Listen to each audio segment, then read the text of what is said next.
Hello বন্ধুরা, এই দেখো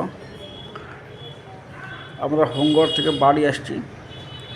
এইটা হোমগড় টু বিক্রমপুরের রাস্তা, বিক্রমপুর যাচ্ছে। এখন আমরা পশ্চিম মেদিনীপুর আছি, আমলাশোলে পেরিয়েছি। এই দেখো একজন বসে আছে রাস্তার ধারে। রাস্তাটা খুবই সুন্দর। আমাদের বাঁকুড়ার যে রাস্তা তার থেকে অনেক ভালো। এদিকে মোটরসাইকেলে পেরিয়ে যাচ্ছে। ইকুইলপটাস বন আছে, মেজেরি আছে, ভিতর দিকে শাল জঙ্গল। আর রাস্তায় প্রচণ্ড ঠান্ডা। খেজুর গাছওয়ালা ছিল ওই সাইকেলগুলোই। খুব সুন্দর রাস্তাটা,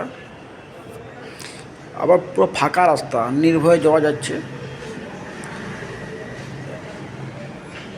এই দেখো কত সুন্দর ছাওয়া আর রোদ। এই যে দূরে একটা আসছে ধান বোঝাই গাড়ি, যে গরুর গাড়ি। দেখো আপাতত গরু গাড়ি নাই বললেই চলে, এখন খুব কম কম জায়গা আছে।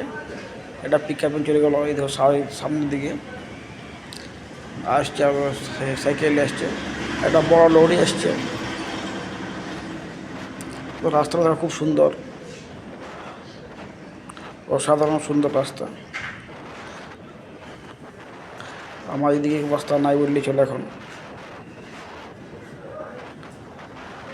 পুরো পরিষ্কার পরিচ্ছন্ন করে বলতে গেলে খুবই সুন্দর রাস্তা।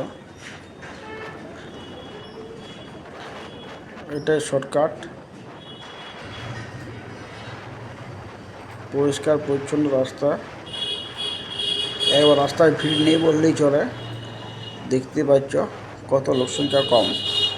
খুব অনেকক্ষণ বাদে বাদে একটা করে গাড়ি বা মোটরসাইকেল যাচ্ছে। এই জন্যই ভালোভাবে আসা হচ্ছে। তারপর জঙ্গলের রাস্তায় এবং খুব সুন্দর বাতাস দিচ্ছে। শীতকাল ঠান্ডা ঠান্ডা ভালোই লাগছে, ঠান্ডা বাতাস। এই যে মেয়েরি গাছ, এখানে জঙ্গল একটু হালকা আছে। আমরা ছুটে চলেছি দুবরাইপুর দিকে। জামবনি দিয়ে দুবরাইপুর, তারপর কিছু পরে বিক্রমপুর। অসাধারণ লাগছে। মাঝে মাঝে মনে হয় যে সাইকেলে ঘুরে আসি, সেজন্য বাইকে বেরিয়ে পড়ি। খুবই সুন্দর, অসাধারণ। গাড়ি একটা সাইড দিয়ে আমরা ছুটে চলেছি। জঙ্গল শেষের মুখে আমরা এবারে